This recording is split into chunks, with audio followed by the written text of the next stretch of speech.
This is Daily Blast Live. We're talking about what you're talking about. Real, honest, entertaining, live.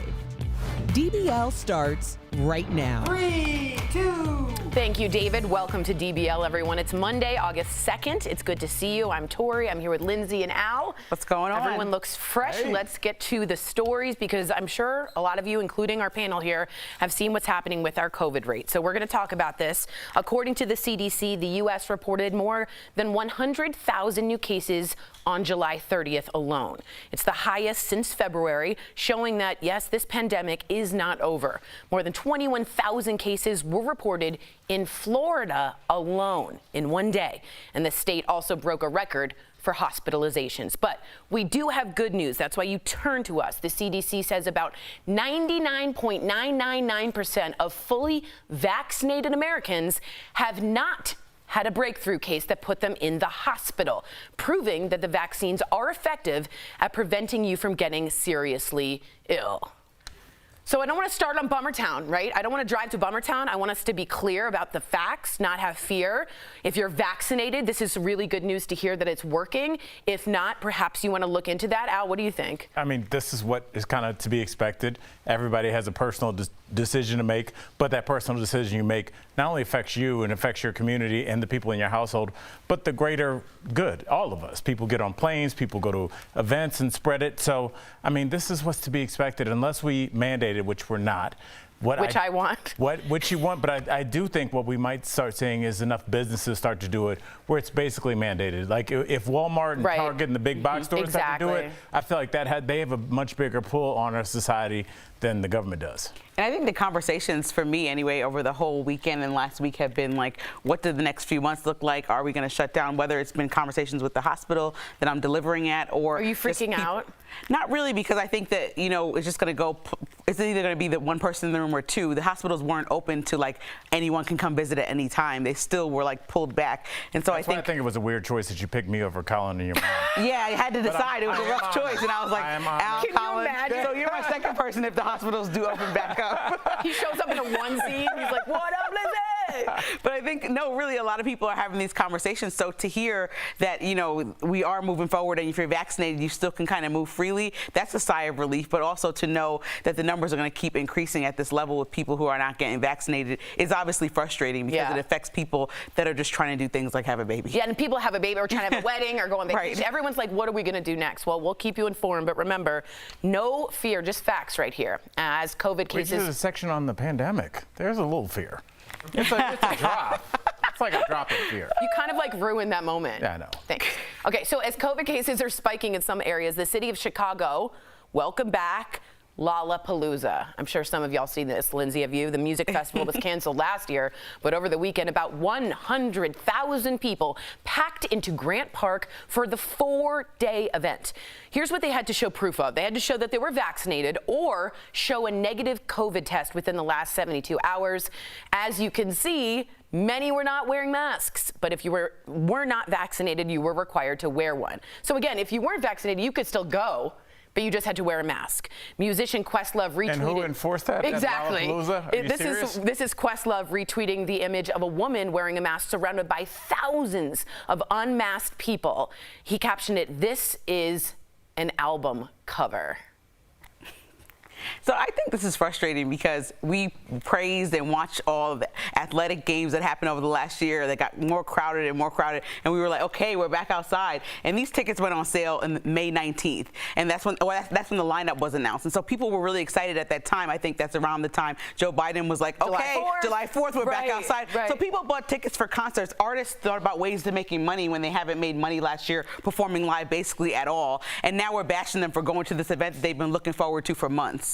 And so I don't think that it's a bad thing that they followed through. It's just unfortunate timing that we're talking about the cases rising when they're doing the same thing that everyone has done last month when we were like, oh, everyone's having a good time. Right, I hear you. You're saying it's not fair. It's kind of crazy to bash this when they are asking people to get vaccinated, and if you don't, to come with a 24-hour test before you arrive. Well, here's a question, though. It's a 4-day festival, so you'd need 2 COVID tests to really be accurate. And to be honest with you, no one was enforcing, I think, the mask rule. My worry is why not last minute, now that we're seeing that, realize this might have been a super spreader. Now, this comes from someone who went to a concert at Red Rocks last weekend. So I totally hear what you're saying, where it's like, hey, getting ahead of that story. For I gotta make sure somebody sent a picture of you. I know, but what about the messaging that if we're outside, you likely won't catch it? That's what and so these people are all outside. Right. And so it's still conflicting messaging. I know, it's confusing. To not tell them not to go to that. What's confusing? They're 20. They're having the time of their life and they feel invincible. They've been locked down for a year. They don't care. They know that their 20s are precious, especially their early 20s. And I think at this point, they've already lost probably a senior year, probably a freshman year, probably a spring break in there. Like a prom, graduation. And they're just like, I'm not doing this for a whole other summer so that we can still be arguing in Congress, looking at some silver-haired old people arguing about my future. I'm going to go see some concerts and hopefully meet somebody that I think is cute, is I think what their agenda is. I don't think that they're worried about a super spreader event. Well, at some point, life is precious, too. I know the 20s are precious, but so is life, and we have to be careful. But I'm talking to myself as well that maybe things have to be tamped down for a little bit. We're going to ask, find out a little bit more about that and find out if we're going to be locked down, which I don't think we will. I can't believe you went to a concert right now. I'm going to let you slide, but really? I cannot. I'm Even really if it was appalled. outdoors? Well, yes. that was outdoors. What's that? That concert was outdoors. I know. Good comeback. I can't believe this. This is crazy. Well, it's because everything's changing right now. I'm just being relatable to the fact that I didn't know, and now I wish perhaps I wouldn't. I don't know. Find out. Were you at the concert yelling, I hope everything is tamped down? No, I wasn't. Well, despite potential super spreader events and rising COVID numbers, Dr. Fauci, as I said, doesn't see the country closing down again. This is what I was trying to get to. Speaking on an ABC this week, he said while cases of COVID are surging, he does not expect another lockdown. Take a look. Things are going to get worse. If you look at the acceleration of the number of cases, the 7-day average has gone up substantially. You know, what we really need to do, John, we say it over and over again, and it's the truth. We have 100 million people in this country who are eligible to be vaccinated who are not getting vaccinated. So, do you think that we won't get shut down? Real quick, what's your opinions? I know you love Dr. Fauci, and I like him. Who but doesn't? He always has like this matter-of-fact answer that always changes. Interesting. So it's frustrating to me to hear him saying this, and then if we do get locked down, hopefully, you know, knock on wood, we don't. But like, he's always so firm in his responses on these Sunday shows, and then they always get updated 2 weeks later. Which I can understand, because the virus moves and changes. So you wish he wouldn't be so determined. Just say the truth. We're not positive. Yeah. We don't know how this Delta variant is going to change and spread over the next couple months. We That's thought fair. more people would get vaccinated. That's fair. All right, switching gears here. When it comes to celebrities getting canceled, what happens if you cancel yourself? Well, some people are saying that's just what Matt Damon did. The actor admitted that he only recently gave up using a homophobic slur. We're going to call it the other F word. And it's all thanks to one of his daughters. So after Damon made his joke using the word recently, she wrote a lengthy essay on why he should never say it. And apparently that's what changed his mind. She got up from the table and left. On the one hand, awesome, that's great, right? But the internet wasn't about to let him off that easy. Comedian Billy Eichner quipped, "I'd like to know what word Matt Damon replaced it with." Another user commented, "The fact that Matt Damon's daughter had to explain to him that saying a slur is wrong is insane." And another said, "The hole that dude has dug himself might come out of the other side of the earth soon." If you also didn't know, there's something called Damon-splaining. Do you guys know what this is? No. Of course not. During Me Too movement and stuff, he was off it. He said something like, "We should get a round of applause for all the males that haven't sexually assaulted anyone." And then he also mansplained something to a woman of color about being a person of color in the industry, and they've termed it Damon-splaining. So he went away for a while. Now he's back. He's a new movie that's sort of about Amanda Knox, and he's stepping in again. What do you guys think?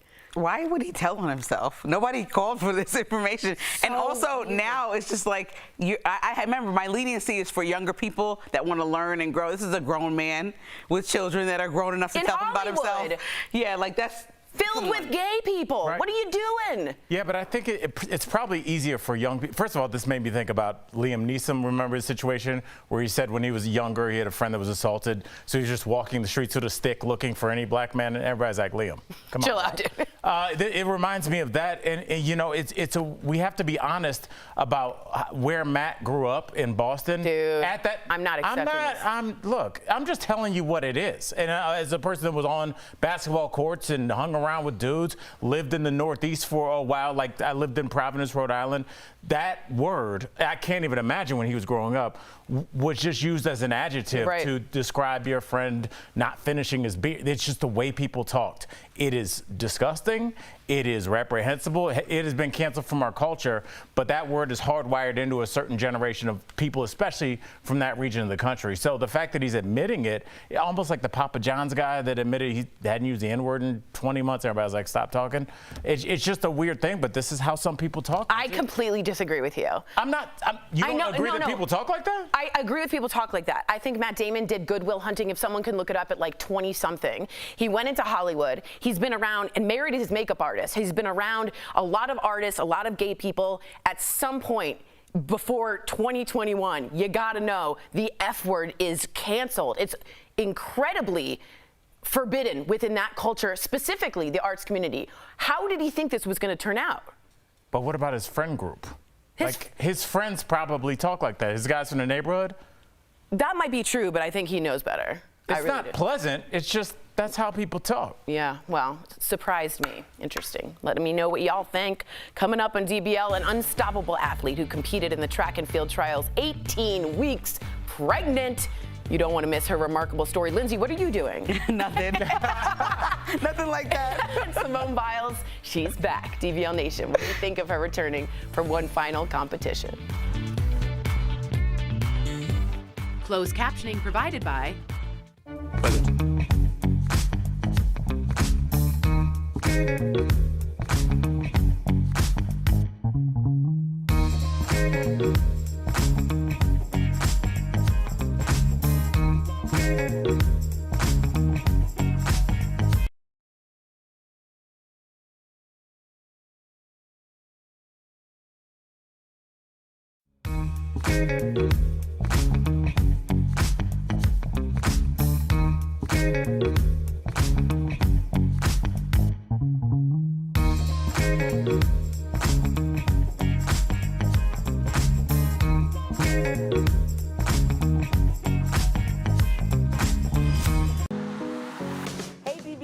Nation, I'm Lindsay Granger. I'm a trained journalist. I've been doing this for 10 years, and I learned to extensively research. I've written a documentary. I describe myself as the host that will bring a fresh perspective to the panel. I think Tori and I might disagree. Not a nice thing for the president to say. Everyone's blowing out of proportion, but that's okay because today we need that. DBL is a creative, fun, and fast-paced type of show. Who wouldn't want to be at DBL? I'm looking forward to joining the panel and getting into some fun, interesting, and intense conversations. But it's important today. We need to agree to disagree and have the dialogue. A lot of people watch TV and say, how am I represented? DBL is the answer to that question. I'm Lindsay Granger, and I hope to be your voice.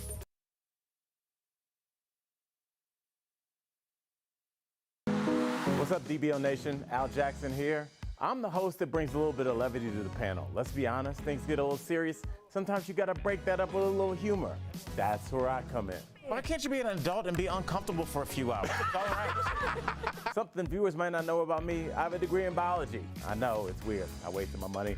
And then I decided to go to graduate school for biomedical sciences. So that happened. The co-host that makes me laugh the hardest is Tori. She's one of a kind. I'm just saying anything is possible if you trout yourself. The co-host that irritates me easily is Tori. She's one of a kind. Tori, does that taste like a neighborhood you've never been to? Oh my God!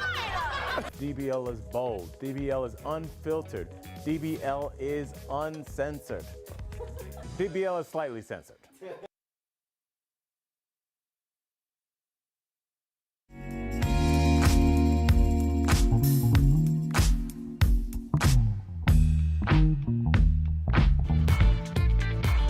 Welcome back to DBL. Some good news for the Team USA gymnastics team. Jade Carey won gold in the floor exercise final. This was a redemption medal after she failed to make the podium during the vault competition, which was supposed to be her best event. Teammate Simone Biles cheered her on from the sidelines, but after bowing out of all of her previous events, Simone announced that she will compete in the balance beam final tomorrow. I am watching that. You know what I mean? Huh? Lindsay, she created some drama. My first thought was like, was there pressure to jump back in here? Because I want her to feel like she's comfortable and ready. And when she was so firm in her statement that like, I'm going to take my mental health break, and then she stayed there to cheer on her team, you know that she's surrounded by friends and people that actually love her, that really are not going to always say, yes, I'm here for your mental health journey. It's just like, no, you're a competitor, you can do this. And so maybe she let that take precedence over taking care of her mental health. And so I hope that she's ready to compete and she doesn't have the twisties, which I learned what they were from you last week. But I hope that she's capable and fully aware and present in the moment so she can compete and stay safe. I think that there's a competitor in her and she needs to compete really bad. And I think she just wanted that one last chance. To me, it seems like she has to go and try. And I think she got rid of the twisties, she got centered and grounded, and she feels like she has her own agency in this one. That's how I'm reading it. What about you, Al? She might just be ready to go. Yeah, now. right. You know, there's a point, Lindsay, you knock on glass, have had a pretty smooth pregnancy, not a lot of morning sickness. But if there was a week where you were sick Monday through Thursday and Friday you go, I'm ready to go, we would trust you. Because you've shown that you can take yourself out and tell everybody, hey, I'm not feeling well, I can't do this. And I think we should give her the same leeway. So I think I was fully prepared for her not to compete. Me too. So the fact that she is lets me know that she's ready. How much pressure, though, is it for her to win and just be the best of the best? I think now she put like a spotlight on herself. She's ready, though. I think she's ready for this. And I think, in my mind, she knew her body in the twisties. If you guys don't know, that's when a gymnast, and this I just learned, I read this, means yes, you don't. And now you're saying it over and over, more than I'm sorry. No, but it's a good point. It's a good point. She didn't know where the ground was or where the ceiling was when she was in the middle of the vault, and that's why she gave up. I learned that's what gymnasts call the twisties. So I thought that was really interesting. She might feel like she's ready to win. Wow, Al's really not into I'm just like, he's in a Monday mood, guys. That's what it is. I'm listening to her breakdown of the twisties. All her years of watching gymnastics. Twisties. All right, some other U.S. athletes are taking a stand during the games. This was interesting. After winning a silver medal in the shot put event, Raven Saunders, who's openly gay, raised her hands in an X over her head. She said it was to honor people who are fighting and don't have a platform to speak up. Now, the IOC prohibits athletes from protesting during medal ceremonies, but is not yet clear if Raven will face any penalties. And 3 Team USA fencers, I watched this, wore pink masks to their match. They are protesting their own teammate. You see him there. The teammate who wore a black mask is currently under investigation for 3 accusations of sexual misconduct. The 3 other fencers wore the pink masks to protest the man's inclusion on the team. The pink masks represent sexual assault survivors, of course. This is something that's been hidden and swept under the rug that I'm following.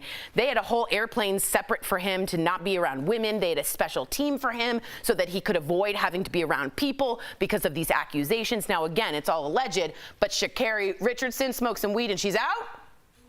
Also, just like how much tension is happening within that team. What's going on? Like separate plane rides, the masks that they wore. Like I would just, if I was the dude who was accused, I might just say, I would take my mental health break right there. Whether you're guilty or not, I would step away because this looks a little bit crazy. Like you could cut the whole point of the Olympics is like the unity portion. Exactly. Right? And this just looks like total disarray. You could cut the tension with a knife. Why you guys make me get dressed in the basement? But you know, I honestly, we're at a place now where I don't know what the rules are. Like if you have this much smoke around you, but you haven't been, do you need a test? I mean, is there an actual test like for marijuana for somebody that's been accused of sexual assault? Right. It seems like there was enough smoke where 3 of your teammates are like, yeah, bruh. So I don't understand this. And I think they need to just be a lot more clear about the rules. Appreciate you and your Monday. I wish there was more twisties talk. All right. Honestly. You're not in a good mood. Coming up on I love the twisty DBL, talk. a woman's determination to compete in the track and field trials, 18 weeks pregnant. How she inspired people around the world with her story. That's coming up next.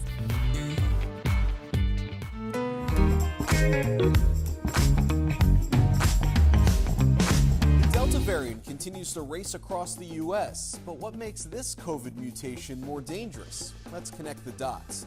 When you take a closer look at the Delta variant, it doesn't look all that threatening. It actually has fewer genetic changes than earlier versions.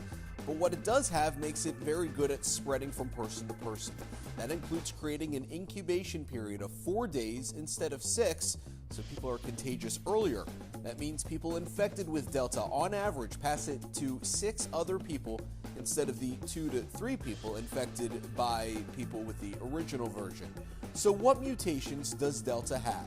Well, one affects spike proteins. You know, those spikes that make the coronavirus so recognizable. The mutation increases the number of those spike proteins, which is bad because it uses those spikes to invade cells. It also has another one that appears to increase the viral load in patients, which would explain why people with Delta have 1,000 times more of the virus in their respiratory tract. Scientists don't believe the Delta variant is any more lethal than other COVID mutations. The severity of the disease people are suffering is similar to the original strain, but that doesn't mean it's not more deadly, because it can infect so many more people, and quickly, we may see higher death tolls. Connecting the dots, Matt Maisel, Fox 43 News.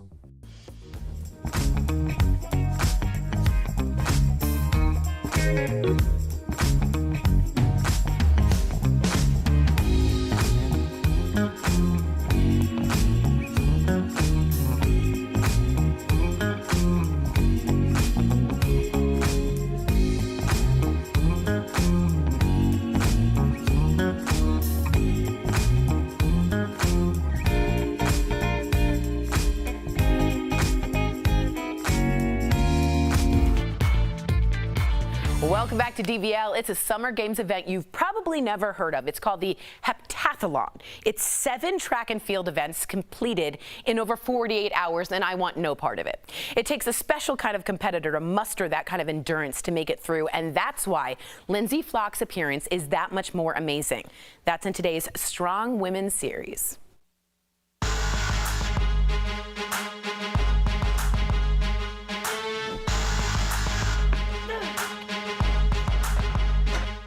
Years of training for this one moment. Literal blood, sweat, and tears with one purpose, a pass to the Summer Games. I actually gave up my job and literally was like, I am going to focus on it. I am going to give everything I have in this 2020 Olympic trials. I'm going to have no regrets. But COVID postpones the 2020 Games, ripping her shot from her grasp. We were out at the track when we actually found out the Olympic trials were officially postponed. She begins to train for the 2021 bid. My husband and I had actually planned our wedding for after the Olympic trials and the Olympics. Everything was going to be after my retirement. And so we kind of were just decided, I'm going to continue to train, but if things happen, they happen. And there's a reason for it. But then, unexpected news. I found out after a track meet, I started getting really sick. Lindsay is pregnant. Knowing how the heptathlon pushes her body to the extreme, she questions her upcoming appearance at the 2021 trials. Even Lindsay's husband has concerns. I don't want to say he was 100% on board because he was very nervous. This is our first child. And he didn't know. He was scared if I would fall in hurdles or hurt myself. Like, he was afraid of the crazy, and he was thinking the worst possible situation. But Lindsay knows the limits of her own body and understands what she is capable of. Soon, her doctors are in agreement. They were just like, listen to your body, and if you feel comfortable, you've been doing this for 12 years, it's nothing your body's not used to. As Lindsay heads to trials, her reality becomes too real, and she begins to question her decision. When I got to week 6, the vomiting, the nausea, the headaches, it was awful. I went 8 weeks straight without a day of not vomiting. Luckily, 3 weeks before the trials, her sickness stops, and she reveals her secret to the world. I did get those, like, your body's different, we know something's up, but don't want to ask. During the trials, Lindsay competes in all 7 events. I was very cautious on what I was doing to make sure I wouldn't hurt myself or the baby. Ultimately, Lindsay doesn't make it to the Tokyo team, but that wasn't the point of her appearance. I knew I was not making the team, and so I literally just wanted to complete every event to my best ability at this point, and really just say I did it. Like, I went and did every event, being pregnant, being what I had been through. Today, as Lindsay prepares for her baby's arrival, she stands by her decision to compete. What I've been through, it's almost harder than heptathlon. Lindsay is proud of the story she will eventually tell her child. I also want moms to know, like, don't give up your life. Like, you don't have to. And I think that's what we're told, and it's not true. Proving that a mother's strength starts far before the delivery date. Strong as a mother. I love it. We'll be right back.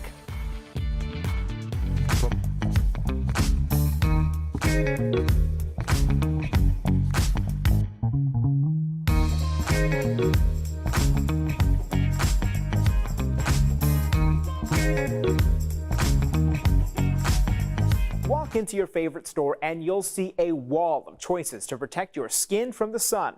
A Verify viewer texted us asking about the difference between spray-on and lotion sunscreens. So let's verify. Are spray-on sunscreens as effective as lotions? Our sources are Harvard Health and 2 board-certified dermatologists to explain it's all about how you apply sunscreen. I think it's easier with a lotion to make sure that you're getting full coverage. With a spray, you may not be as careful. So that is a consideration with the spray. Dr. Rajani Kanta also says despite the advertising, you can't simply spray and go. I recommend that you spray and then you make sure that you rub it in so that you're not missing any of those, you're not missing any spots. Harvard Health found when spraying, most people apply just a quarter of what they need. Researchers recommend spraying each area for up to 6 seconds. You know that you have enough when your skin glistens. If it's not glistening, you gotta put more. But Dr. Danilo Del Campo says that doesn't mean sprays, when used properly, are any less effective than lotions. Between a lotion that has SPF 30 and a spray that's SPF 30, they are equivalent. However, the difference is how do we apply it and the method that we apply it. So we can verify, yes, spray-on sunscreens are as effective as lotions. However, they may be more difficult to use correctly than lotions. The doctors also say parents may want to use lotions for their children because it's harder to spray a good coating when kids are squirming around. With your Verify, I'm Brandon Lewis.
Welcome back to DBL. We love sharing your comments. Ann wrote us and said, Matt Damon should have known better. He is seen as a hero in our country. He should start acting like it.